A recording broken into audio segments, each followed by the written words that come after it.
Durante 27 anos, dormimos na mesma cama e no mesmo colchão de molas do início do nosso casamento.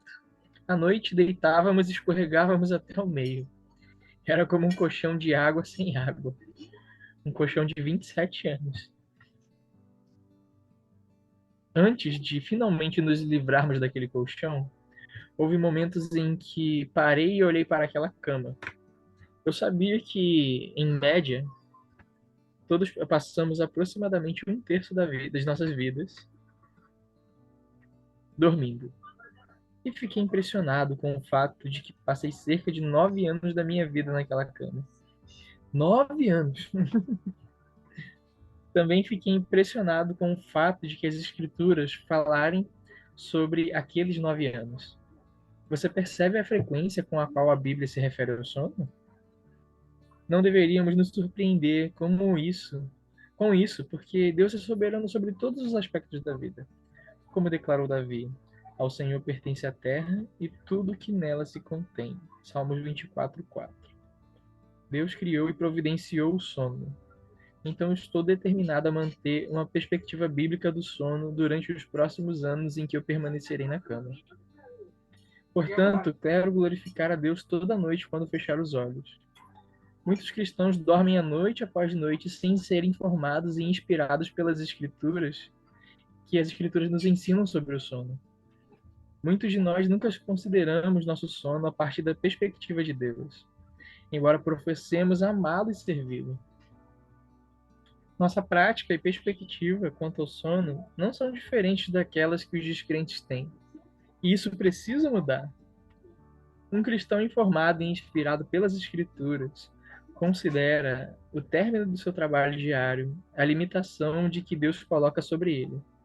O sono de cada noite como dádiva de Deus. Um dom gracioso concedido em uma abundante generosidade e aqueles que negligenciam esse dom inevitavelmente sofrerão suas consequências.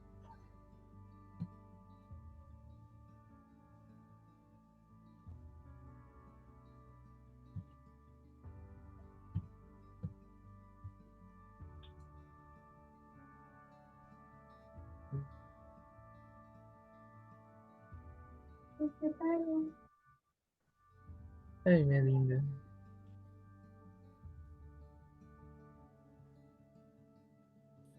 Pode continuar. Tá bom, meu príncipe. Uhum. Uma ilustração e uma pequena parábola. Se for possível, faça com que o seu último pensamento todas as noites seja uma expressão de gratidão pelo sacrifício do Salvador na cruz, como o seu substituto, por causa dos seus muitos pecados. Isso é o que eu tento fazer todas as noites, e recomendo-lhe a mesma prática. Uma vez meu bom amigo Mark Dever lembrou-me que dormir é uma ilustração e uma parábola do que significa ser cristão. O sono hoje será um ato de fé pequeno, mas real. O seu sono hoje será um ato de fé pequeno, mas real. Você coloca todo o seu peso numa cama, confiando que esta estrutura o suportará. Você relaxa completamente porque não é exigido de você nenhum esforço para suportá-lo. Você está apoiado em um outro objeto. E de certa forma, enquanto você dorme, alguém está segurando. Isso é, uma ilustração de como é pertencer a Cristo.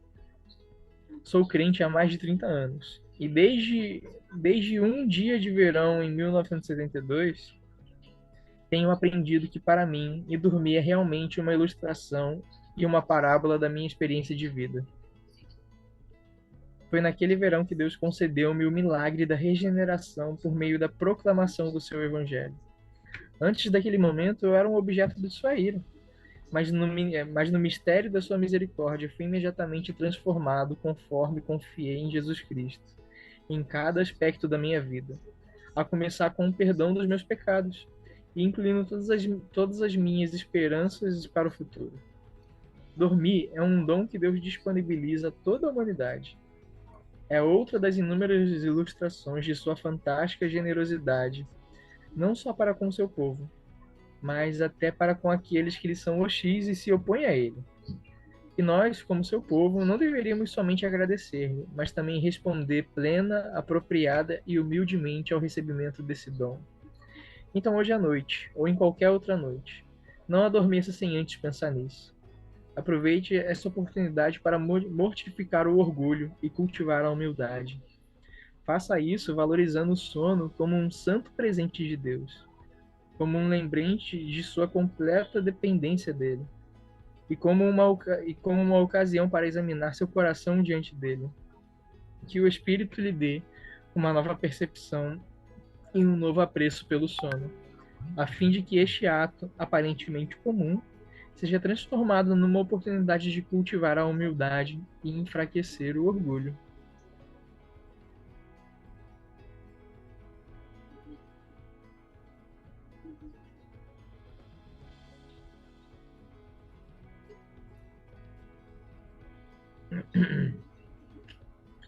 Um lembrete diário de Deus. Os benefícios do sono são óbvios. Quando dormimos, nossa força é restaurada, a mente é esclarecida e ficamos preparados para servir a Deus por mais um dia, preparados para levantar e experimentar suas misericórdias, as quais se renovam a cada manhã. E que presente maravilhoso para ser dado a cada dia! O fato de que Deus poderia ter criado as pessoas sem a necessidade de dormir. O fato é que Deus poderia ter criado as pessoas sem a necessidade de dormir. Mas ele escolheu colocar esta necessidade dentro de nós. E existe um propósito espiritual para isso. Todas as noites, quando confronto minha necessidade de dormir, mais uma vez sou lembrado de que sou uma criatura dependente. Não sou autossuficiente, não sou o Criador. Existe somente um que não dormita nem dorme. Salmos 121:4. E este não sou eu. O sono é um presente, mas é do tipo que nos humilha. Na maioria das vezes, em questão de horas, você já está pronto para receber de Deus, mais uma vez, o dom do sono. Deixe-me encorajá-lo a fazer a seguinte oração quando este momento chegar: Senhor, obrigado por esse presente. O fato de estar tão cansado é um lembrete de como sou a criatura e só o Senhor é o Criador. Só o Senhor não dormita e nem dorme. Quanto a mim, não posso viver sem dormir. Obrigado por esse dom gracioso, humilhante e revigorante.